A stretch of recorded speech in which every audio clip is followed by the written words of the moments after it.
Welcome to our live episode today, August 28, 2022. I'm still on vacation mode, supposedly. So, wait, we will check if I hope anybody can confirm if okay yung audio and video natin. So, today is a very, very special day. Hindi dahil nandito si One True Love, kasi everyday na yan. But today is actually our father's birthday. So, our papa died. Kailan ba siya namatay? 5 years ago? 4 years ago. Parang 5 years ago. Yeah, 5 years ago. So, and we started doing low carb and fasting around 4 years ago. So, he actually is the reason kung bakit nagsimula kaming mag-change ng lifestyle.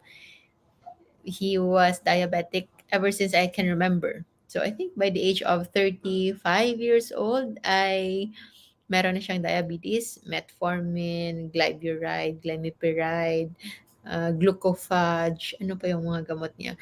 B-complex. Those are the staple na mga gamot na kinalakihan ko even before I became a doctor myself. Yun na yung parati kong naririnig. So it's because of diabetes that we ourselves had our own na struggles sa aming health. For me, I was pre-diabetic for so long, like college pa lang. Never akong nagkaroon ng fasting blood sugar below 100. Nasa 115, nasa 111, na in other parameters nga is pwede na siyang considered as frank diabetes. So, tinanggap na lang namin yon for those na totoo talagang yun na rin yung papupuntahan namin when I became a doctor and learned about diabetes more. So, nalaman natin na yung diabetes pala is hereditary. So, it's something na pwedeng maipasa on sa family. And we just accepted na kaming lahat talaga ay magkakaroon din ng diabetes over time. However, when my father died, 7 or 8 silang magkakapatid. And then, apat sa kanila, the first 4 siblings na mga lalaki, they all died 1 year apart. 4 years in a row, all from complications of diabetes. My uncles, yung isa, CKD, chronic kidney disease, and then yung isa parang na heart attack.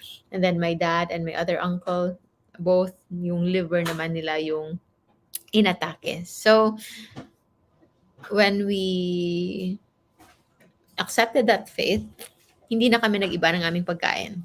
We just continue our way of eating until meron akong nakita ng video about fasting, and then later on, I was able to learn more about low carb. Doon ko na nakita na there's a way pala. Hindi pala life sentence yung diabetes. You can change your course.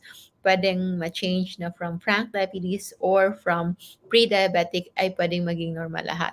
And I practiced it and I told my family about it, and lahat kami ay nag-practice na ng low carb, and now wala sa amin na nangangailangan ng gamot, maintaining to correct yung blood sugar. Even my sister before, on her first pregnancy, na-diagnose siya with gestational diabetes because hindi siya makatolerate ng glucose tolerance test. She failed it. And it's somewhat partly because of family history, genetics, na maybe intolerant talaga sa sugar. But nanganak siya to a very, very healthy baby boy. The healthiest baby boy I have ever seen, nang walang kailangang gamot. Just adjustment lang ng kanyang pagkain. So, she did strict low carb way of eating sa kanya while pregnant. So, my dad is a very scientific kind of person. So, inaral niya yung diabetes. And he was very keen sa pag-check ng kanyang blood glucose. Kung ano yung mga pagkain, makakapagpataas ng blood glucose. He is trying to hack kung ano yung mga pagkain pwede niya kainin na hindi tataas yung kanyang blood glucose. And nakita nga niya na hindi tumataas yung kanyang blood sugar kapag kumakain siya ng prutas. So what he's been doing is kumakain siya ng sobrang daming prutas in a day na halos wala na siyang kinakaing other carbohydrates and other foods. Kasi nga healthy yung ano, 'di ba, yung fruits sabi nila. So it's mostly all fruits, especially yung guyabano kasi parang merong one time na sinabi it's the miracle fruit, meron din yung mangustin, basta kung ano yung usong-usong miracle fruit that time, yun yung kakainin niya. Only after years of doing that, hindi pa rin nag-improve yung kanyang condition until 5 years before siya namatay, he was already on insulin injections. So, kinakailangan na ng insulin para ma-lower down yung kanyang blood sugar because by other parameters, hindi pa rin maganda yung kanyang blood picture. And for that last 5 years, totoo nga, yung kanyang blood sugar is maintained para siyang magiging within normal limits. But yung hindi nakita doon is the damage na nangyayari sa kanyang internal organs, specifically sa kanyang liver. So, with fruits kasi, yung isang simple sugar dyan is hindi lang glucose. Meron yung fructose. I talked about this in our other videos, but the emphasis is fructose kahit pa hindi siya nakakapagpataas ng blood sugar ng isang tao, it can do damage worse than glucose alone because glucose, when in excess, kapag sobra yung pagkain ng glucose, there is a pathway na magiging fructose ito. So, merong enzyme yan na para ma-convert yan into fructose. And yung fructose naman, kapag sobra-sobra ito, because we actually don't have a storage form or a storage capacity na kung saan natin pwedeng ilagay yung fructose as fructose, i-convert yan ng ating katawan. So, when the fructose is being processed, it can be converted into fats in the form of triglycerides. So, yung triglycerides naman, alam natin na hindi yun maganda, di ba? So, it's floating in our system, in our body, na yun yung pwedeng maka-lead into pagbabara and many others in our system na inflammation. And kapag ito ay sobrang taas na, it will be deposited first in your liver. Kaya maraming mga tao na hindi mataba, payat na payat, pero may fatty liver. And that fatty liver is because of too much build up sa kanilang liver, sa kanilang atay, ng fructose na na-convert na into fats. So, from fructose, it becomes triglycerides. If meron sa inyo from Mindanao or anywhere in the Philippines or even abroad na may fatty liver or kilalang may fatty liver kahit hindi mataba, you can check your fruit intake dahil baka nasobrahan kayo. Just like my dad, nasobrahan yung pagkain ng fructose and he eventually succumbed to liver failure and liver cirrhosis kahit hindi siya umiinom, and the complication worsened. Nagkaroon siya ng usual na sa diabetic na immunocompromised, nagkaroon ng pneumonia and many other infections na it got complicated and he passed away 5 years ago. 5 years or baka magsi 6 years ago na. I'm not so sure.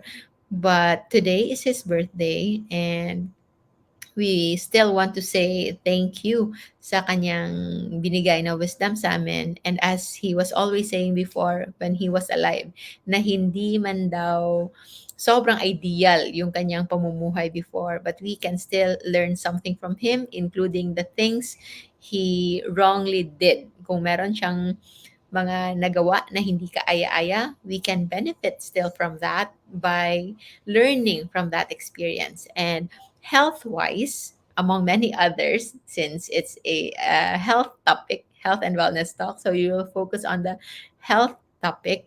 Health-wise, he was able to teach us na yung sobrang pagkain ng fruits, kahit pa wala ka ng kinakaing meat, kahit pa wala ka ng kinakaing other sweets, it's still gonna do you harm. Pwedeng hindi pa rin ito dapat na gawin sa ating katawan because it can lead into problems. And now, after many years, ngayon pa lang natin nalaman why that is the case. And hindi ito gawa-gawa lamang. It's based on science. It has a basic biochemical na explanation na alam ng lahat. It's just that natutunan pala ng lahat. All of us doctors went through biochemistry as first year medical students. Kaya nga lang hindi ito na-emphasize. Yes, I think I watched something, nakita ko merong about uric acid. Too much fructose when processed can also increase into elevated uric acid. There's also a pathway for that. So, enough of that. Thank you for celebrating our late Papa's birthday with us. Today is August 28, 2022.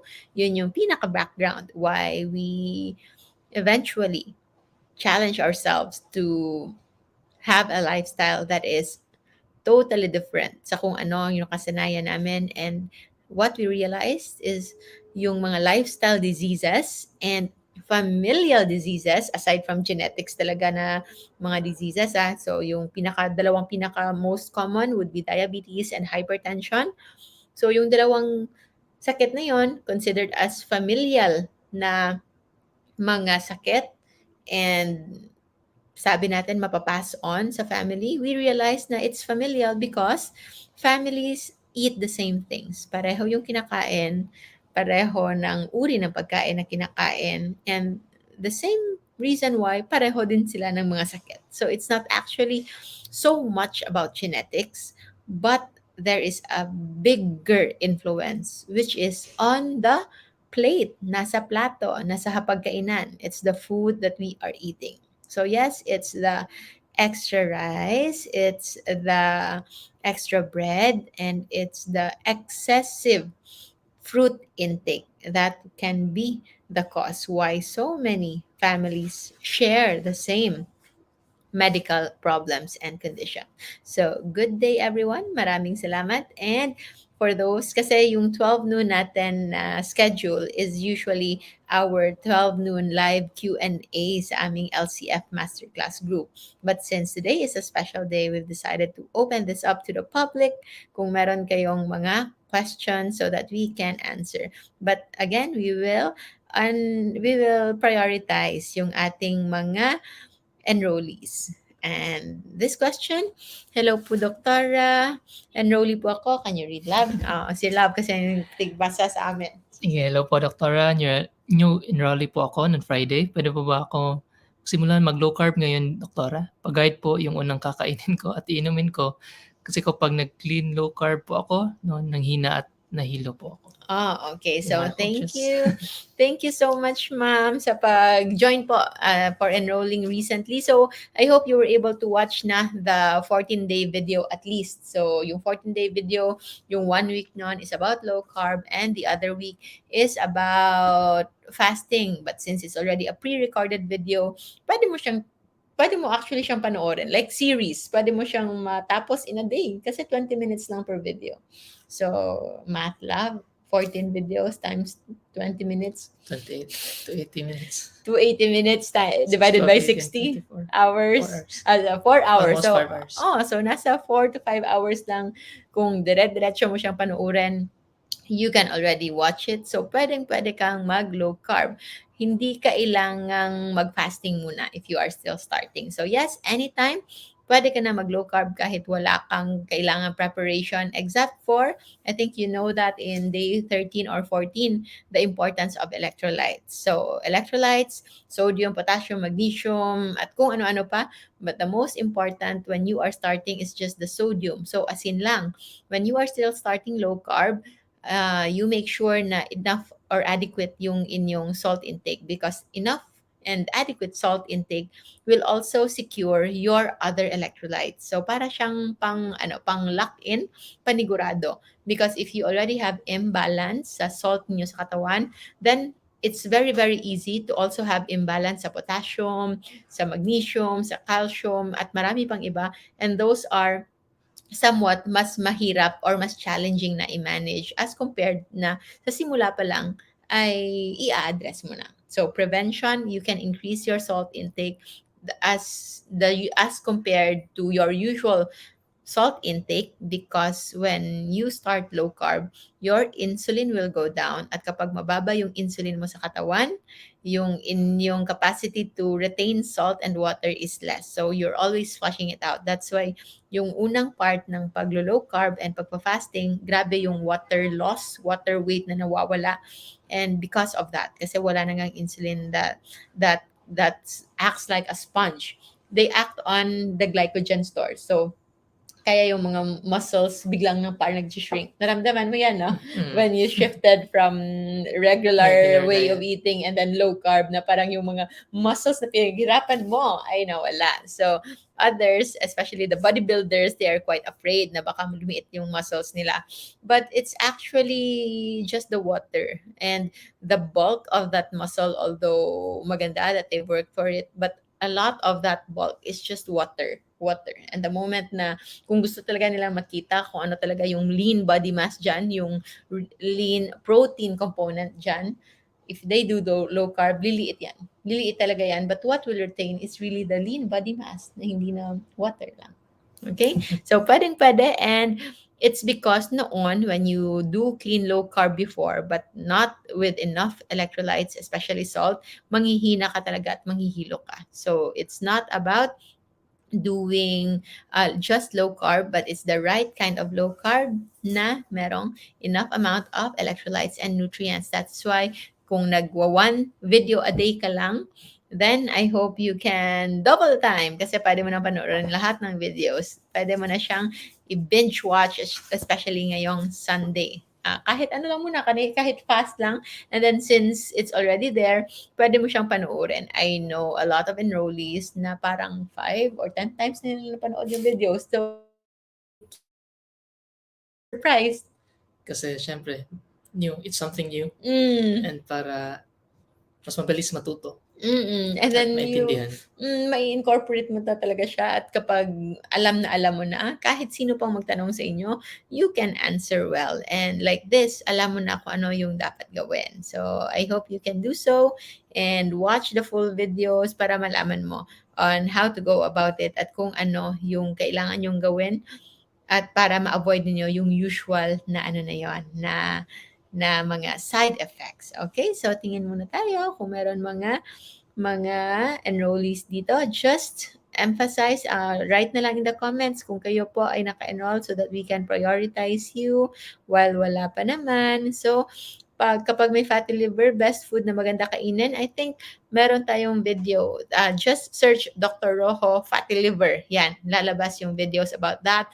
And it's still the same food list. So, this is the JGC Rojo food list na pwede niyong i-print sa website na ito. In this website, nandyan lang in PDF form. And then focus on the safe list. Magugulat ka na pwede ka palang kumain ng lechon even if you have fatty liver at hindi ka magkakaroon ng further worsening of fatty liver as long as wag mo itong kakainin together with the food na nasa caution list and danger list. So, stick to the safe list lang. Ano yung experience mo, love, sa mga ino-ultrasound mong may mga fatty liver? Matataba ba sila lahat? Mostly, but not all. May mga, talaga. Yung mga hindi matataba, tapos may fatty liver, may GB stones, mga ganun. Pero mostly mataba. Mostly mataba. Kapag ang isang matabang tao ay merong fatty liver, meaning sobra-sobra na talaga. And their body can accommodate fats in their peripheral extremities. Pero yung liver nila ay nasusobrahan na din. So, sobra-sobra na talaga. Whereas yung mga payat pero may fatty liver, usually sila yung hindi fat formers. Kahit pa nag-unlimited dry sila, hindi talaga sila lumalaki. Hindi sila tumataba. Pero yun nga, hindi sila excuse sa epekto ng insulin. So, that is why yan, merong mga taong payat pero may fatty liver, merong gallbladder stones. So, pero meron ding matataba na walang fatty liver. Oh, yeah. So, marami rin. That's why.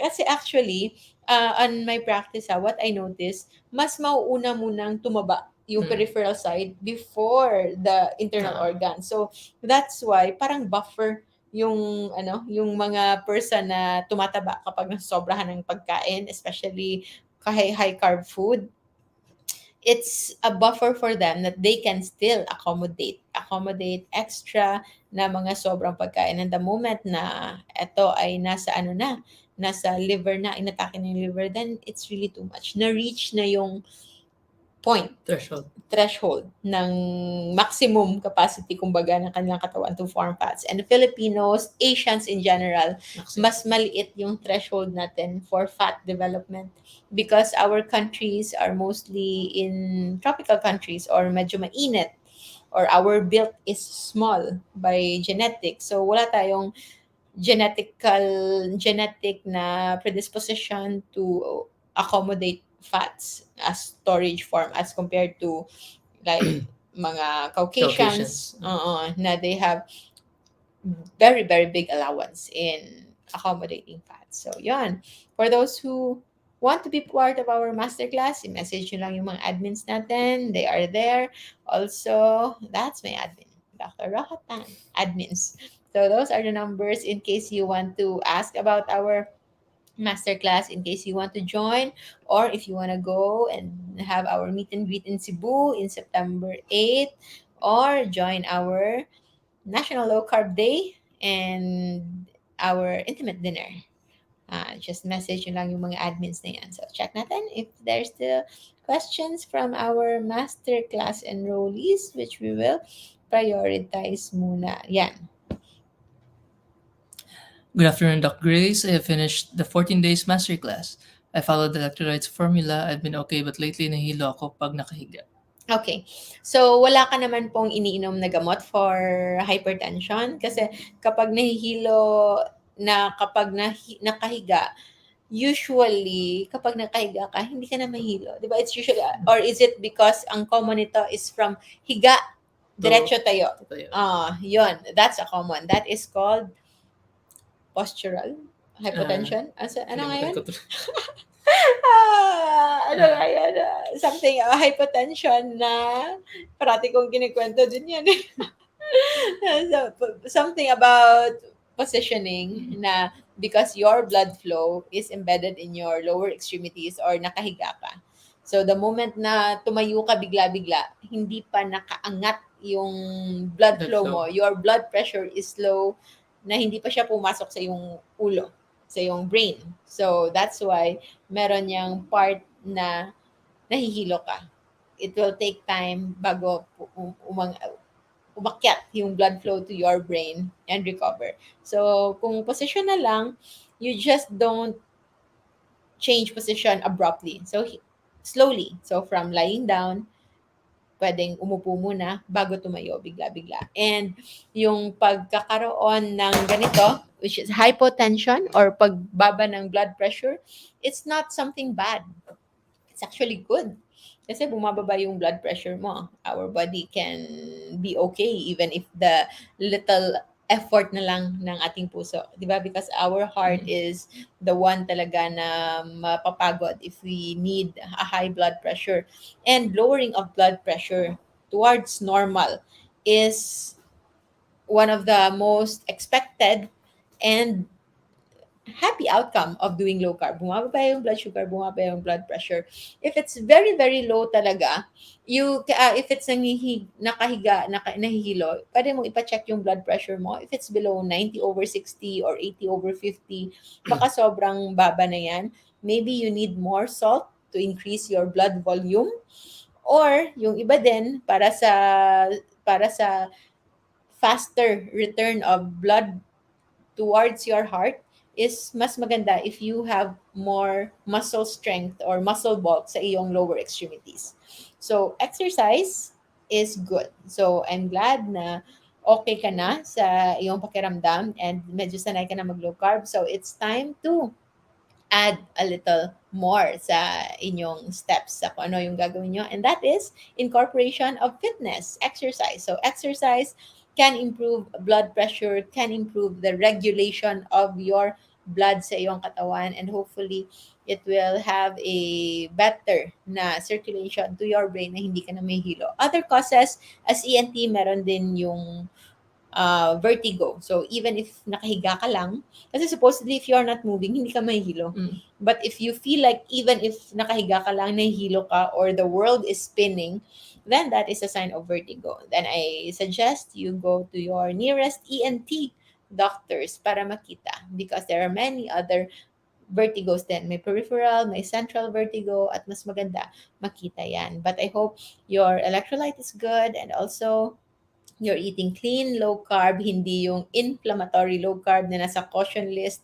And most importantly, alam nyo what to adjust if ever meron kayong magamot. Because if you are already diabetic or hypertensive, I suggest you upgrade sa ating 21-day masterclass, kasi nandun yung discussions on those parameters like medication adjustment and many more. At kung ano yung mga things that you need to check, like laboratory workup before starting low carb if meron ng medical condition, and also what to monitor on a day-to-day basis that you can communicate with your own physician para mas maganda na mas safe kayo. And kung wala naman, then yung 14-day masterclass is good for health optimization. Yung mga walang health issues naman but want to preserve their health, their youth, and at the same time, pang maintain or pang prevent ng sakit.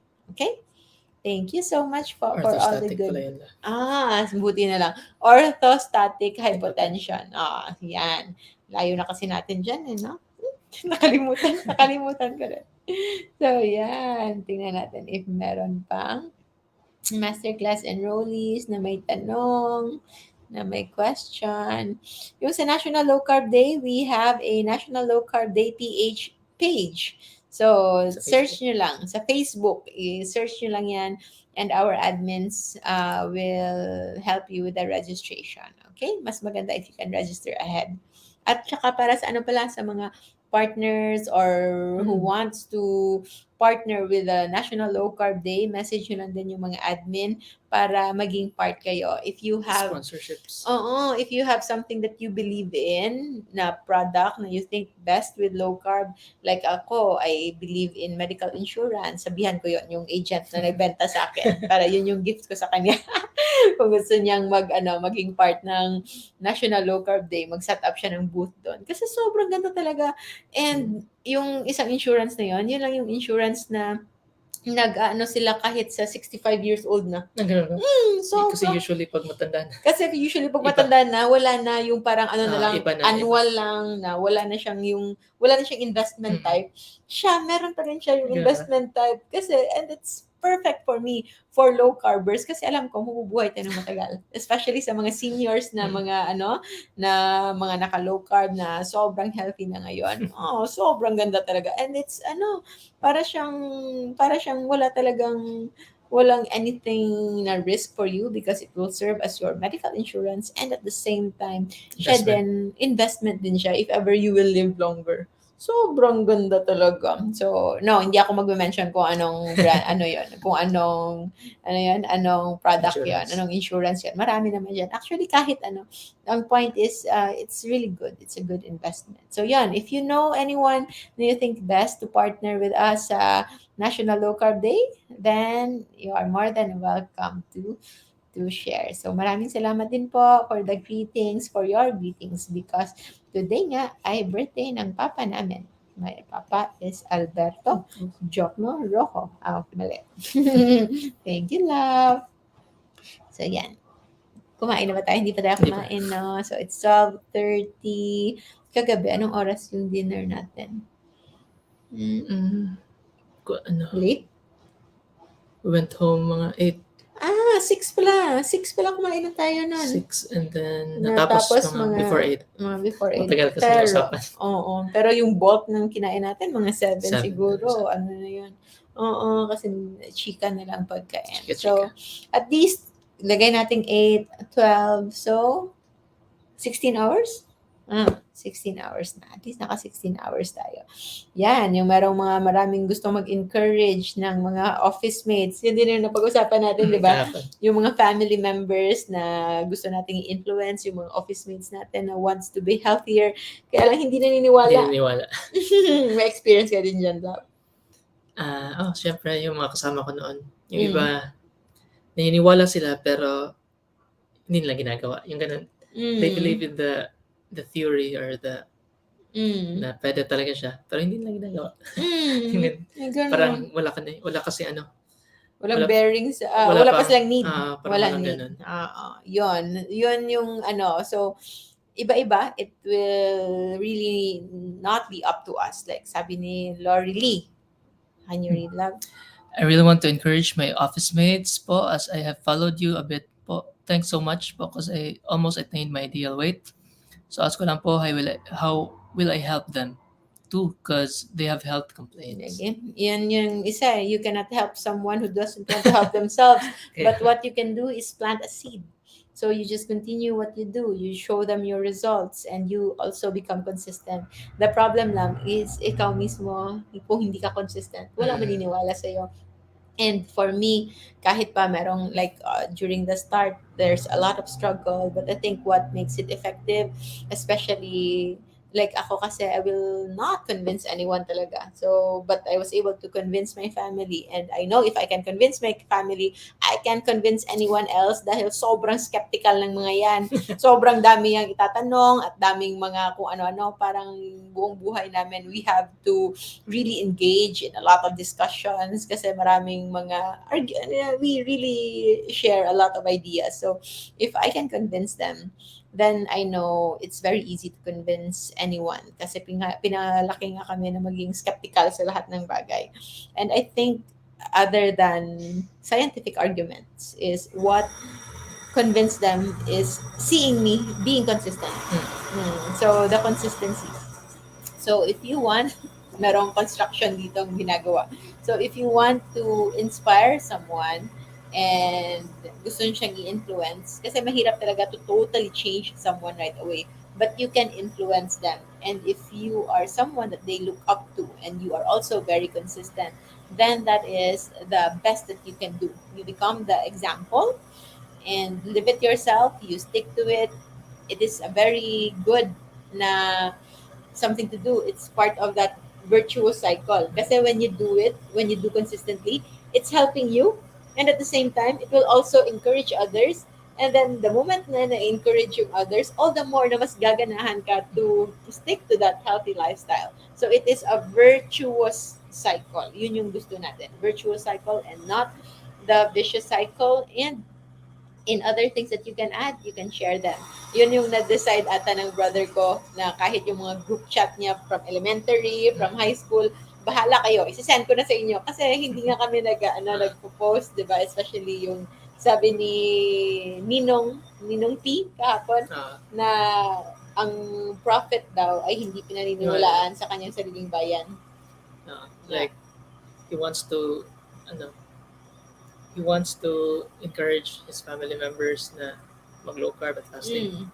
But ayaw maniwala sa kahit may diabetes kung sino pa yung taong close sa'yo, yun pa yung magdududa sa'yo o yung hindi ka paniniwalaan. So, what you can do is just plant a seed. And hopefully, the moment na sila mismo ay concerned na talaga sa kanilang own health, then, I promise you, isa ka sa papasok sa kanilang isipan.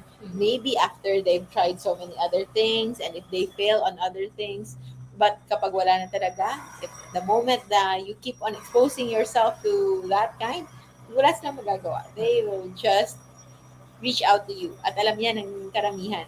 Diba? Nakita ko nga sa'yo, merong mga nag-chat sa'yo, magpapaturo on how to be you po.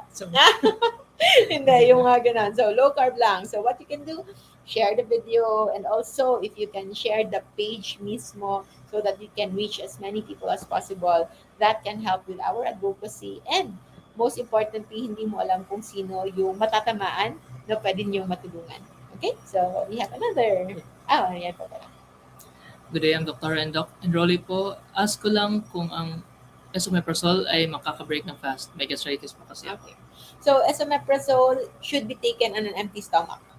Okay, so on a fasted state talaga. Best taken on a fasted state. If you are becoming very, very clean, low carb, then any medicine is technically gonna break your fast. Pero it's just very little as compared to your need for esomeprazole. If you have acute gastritis, so kailangan talaga, for example, kailangan hindi talaga matigilan yung sakit, So, kailangan talaga ma-neutralize, ma-address mo na yon. So, other than just thinking about the past, mas kailangan mo muna yung inumin yung gamot na yon. Usually 7 days lang naman yung 7 days. Ngayon, parang 2 weeks na, minimum. 2 weeks na. Parang 2 weeks na yung minimum before Tagal. it can, tagal. Yung 1 week daw kasi, although may 1 week na pag-inom, parang meron na siyang effect. But it's the death of the chief cells parietal cells or chief cells. Basta yung cells sa stomach na mag-produce ng acid. So, it's the death of that. And after 1 week, pwede siyang ulit. Pwede lang siyang So, it has to be at least 2 weeks. And then, if you have medicine that you are taking, at kung sinabi ng inyong doktor na hindi talaga muna mag-fasting, so no need to force fasting.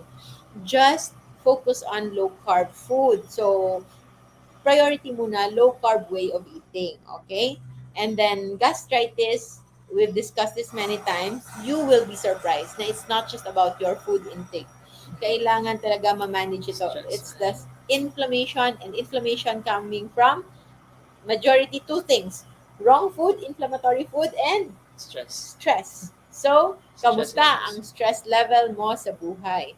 If ever you think you need help, meron tayong low carb and fasting masterclass for ulcer, for GERD, including gastritis. So, we will help you kung paano maipasok yung low carb and fasting sa inyong routine, and at the same time, merong part dyan na stress management, which is really, really good. So far, marami rin ang na-improve with that lessons. Okay? So, I hope to see you there. Message nyo lang yung admins if you wish to enroll. Okay? Upgrade pala. Sige. Next. I am enrollee. So, for diabetes, my body weight is already down by 5 kilograms. I want to return to my ideal body weight of 105 pounds because I'm only 5 feet in height. How do I return to my original weight? So, meron tayong diabetes for body bulking. So, all you need is to compute. I think meron yan. Nasa page natin yan. You can search on it, yung computation, kung ano kadami yung pagkain na kailangan mo. And for this one, you will need your increased protein intake now, which we realize na medyo challenging talaga mag-increase ng iyong protein intake, but it takes practice just like everything else. Kasi especially sa mga mommies na matagal nang hindi kumain, ikaw nga, you're still very young, but your stomach is very contracted. So, maliit yung stomach kasi nga, water pa din habang kumakain. Ano yung mga learnings mo, love, on the things that you can possibly do to increase your food intake? Kasi sobrang liit ng food intake mo na kahit sinasabi mong feeling mong marami na. Talaga, mindful eating siguro na pataisin yung window sa pagkain. Like, longer window. Tapos hindi palaging iinom ng tubig. Kasi ang reason din doon is hindi ko siya inunguya ng masyado, kaya kailangan ko uminom ng tubig para malunok ko siya. So you tend to fill up your stomach with just water and not with food. So overall, konti yung nakakain mo. So feeling mo marami na. Oo, pero yan, like tulad ni Ma'am Adele, most likely kulang na po yung kinakain ninyo. So you just have to, especially protein. So you just have to eat more. So kung naka-fasting kayo, especially yung mga mommies, sobrang nila, ay nakakalimutan ko na kumain. And they're very proud na hindi na sila kakain buong araw, na very proud na sila. Pero yun nga, kailangan yung kumain. Okay? So, yun yung problem ng mga very successful when it comes to fasting, na naging normal na nila yung fasting window na yon. At yun nga, hindi na sila nakakain ng enough. So, you have to plan your meals. Planuhin ninyo kung ano yun yung kainin. Like, basically, can you imagine, nakakain ka ng quarter chicken, like, ano ba? Maybe 3 times a day? Kaya mo ba yon? So, if you think that's too much, then you know na kulang talaga yung kinakain ninyo. Okay? So, increase your food intake na proteins. When you eat, sabi nila, Na-learn niya na hindi kailangan meron kang tubig always because that space, if you are training your body to eat more, okay, mga rare species na to, rare, although not rare in low carb, in other, in the general public, rare yung mga taong konti yung kinakain, no? You have to train your body. So, yung sa stomach mo, kain mo na ng more, mostly proteins with minimal amount of water. Kasi sayang yung space na that can be filled up with proteins na mapupunta lang sa tubig at mabubusog ka na at parang feeling mo nasusuka ka na. Okay? And also, your fasting window, you don't need to shorten it. Kung sanay ka ng 16 hours, 18 hours, 20 hours, you can just go to 12 hours. Pwedeng 12 hours lang and you can enjoy 3 meals with your family and loved ones. Okay? Para ano tayo niyan? Usually, we are hitting not just one bird. If we can hit as many birds with just one stone, gagawin natin yan. So, with you reverting back to a shorter na fasting window and longer na eating window, so magkakaroon ka ng 3 meals in a day. So that's added time for you to savor life's pleasures and also magi-increase yung inyong weight the healthy way. And that's also another time that you can spend with your family kasi masarap kumain kapag kasama yung mga mahal sa buhay. And of course, you can incorporate exercise. So, maraming home exercises for building muscles. Not walking, not just running. Walking, running, biking, they are good for your heart. Okay? But they may not be the best for your muscles and your joints. Okay? So, if you want bulk, if you want to increase your weight the healthy way, do some resistance training and weightlifting. Okay? So, maybe one more if meron tayong makitang masterclass dyan in a days. 14 days masterclass po. Hi po, Doc. Nag-experiment po ako just this morning. FBS ko is 5.8. After 15 minutes, kumain ako ng 5 kamas, naging 7. After 30 minutes, naging 8.1. After 1 hour, bumaba sa 7.5. After 2 hours, bumalik sa 5.8. So, ano, wala naman siyang question. Yeah. So it's not a question, but yeah, the experimentation is really good. So makikita mo talaga kung ano yung response sa ating katawan. That is why sobrang daming tao na nami-miss yung diabetes na diagnosis. Because tingnan mo nga, Mabilis as lang. easy as 2 hours, pwede ka nang bumalik sa Sa yung normal. fasting blood sugar na level. Na, but if you didn't check, so yun, in the middle pala, tumaas na. Singkamas can be low carb if eaten in moderation. Ang tanong, gaano karaming singkamas yung kinain mo? Because I doubt if isang maliit na piraso lang, it can spike that much. Maybe it's also more. At isang klase pa ng singkamas would be yung fresh singkamas, yung sobrang juicy pa at sobrang tamis pa.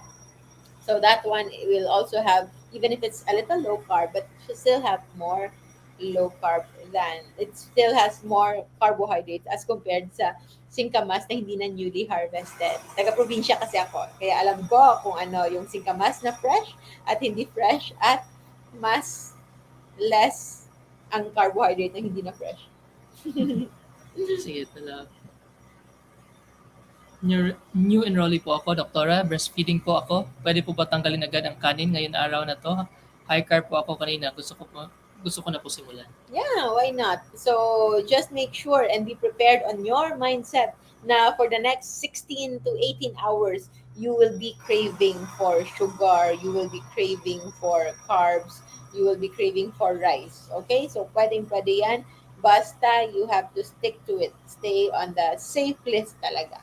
Okay? And you can have water and extra salt if ever meron kayong nararamdaman. Okay.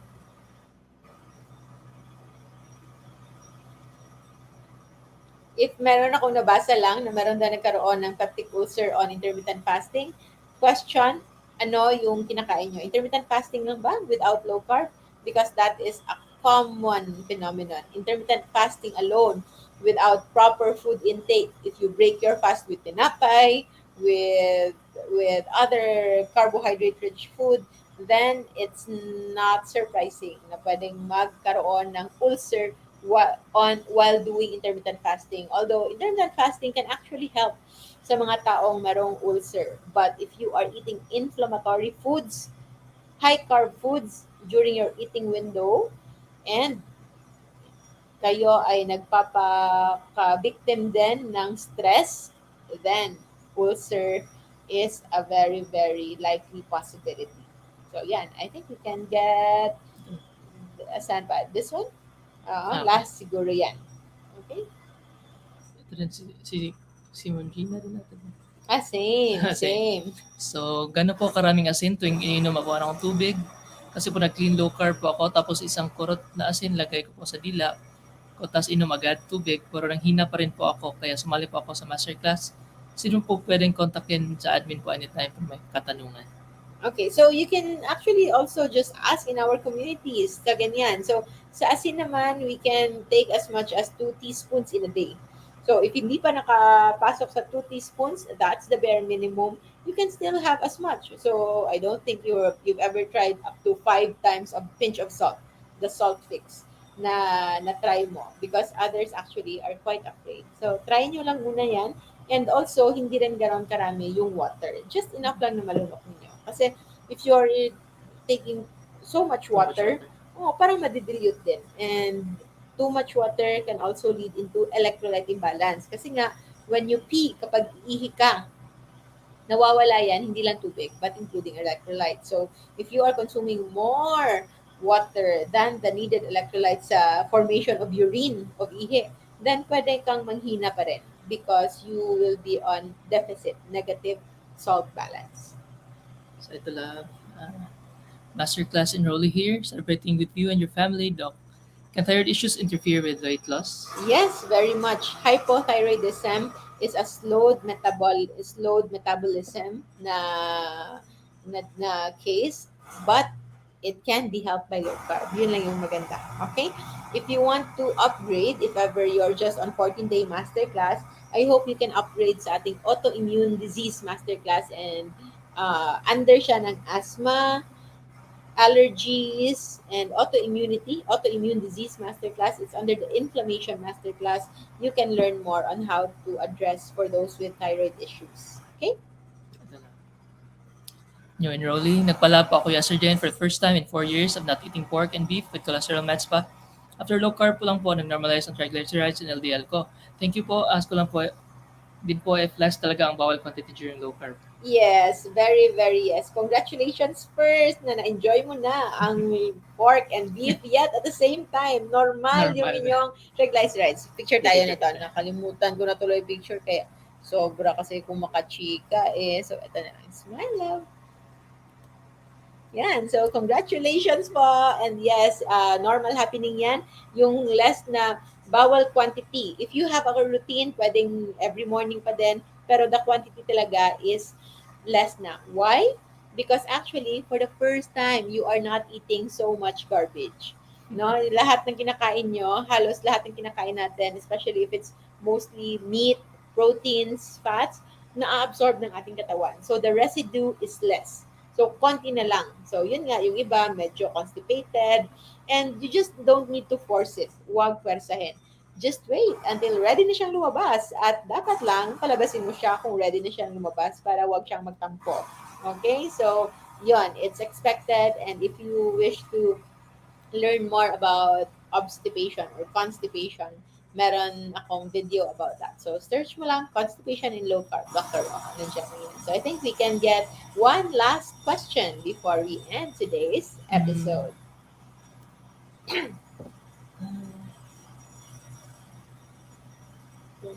Ano? Okay. So, I want to thank you po. I follow your advice concerning LCFF. I've been doing that po for 8 months. I did this return from Oh, sobrang ganda. Ano natin to? Screenshot natin to. Thank you, sir, and congratulations po sa inyong pagaling. So, thank you. Yan. Thank you. Maraming nagtatanong love na ito. How to join low carb. Ay, paano how to join? Ito. Ano ito? Saan ba yun? Pero marami mga tanong-tanong talaga. Sige. Okay, so for How to those join. now who wish to know more about our LCF Masterclass, so meron yan. Tingnan ko nga. Ay, naayos pa pala yung website. So, LCF Masterclass by yours truly i-search nyo lang yung mga admins natin. Nasa ano lang yan, sa ngayon, nasa Facebook pa tayo. So, just message our admins kung paano mag-enroll. You can also send an email para madirect kayo to enroll. Pero yun nga, because of many happenings na delay yung registration through website-based na platform. And for those with immediate questions, message nyo lang. Ito na lang yung number. 0917-993-1239 or admin siya at 0939-193-719. So, and I hope to see you sa National Low Carb Day on October 2, 2022. Please bring your family and friends, including kids. We will prepare a lot for you and also an area na kung saan mag-enjoy lahat, including yung mga bata. So, hope to see you there. And this coming September 8, Cebu Meet and Greet for those na nakapag-laboratory sa Health and Life Summit. And if it's...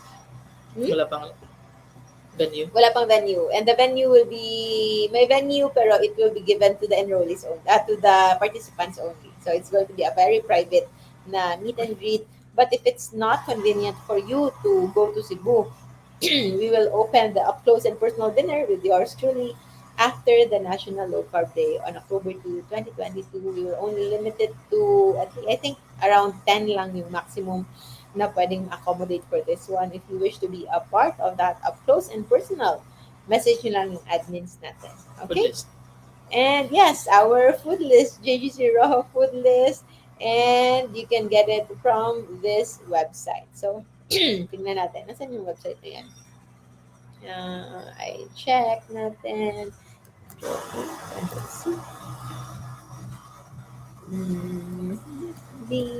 Tingnan natin. So, para sa mga ngayon pa lang makakita ng ating food list. Yan. Let's see. Yan, yung ating food list. So, pwede nyo i-print yan. Okay? So, this is PDF file. Okay?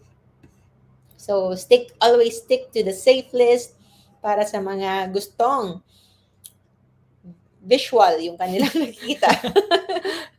Ngayon ka nakita yan. Ha? Ngayon lang. Si Jainber yung gumawa nito. Galing na bata yan. Yan. So, danger list and yung mga nasa caution list. Ano? Kakatuwa, no? Yan. Filipino grocery. Lobster. Sana all nakakapag-lobster every day. Yan. So, para naman sa mga seryoso sa buhay. Yan. Okay? Uy. Okay. So, yun. I think that's it.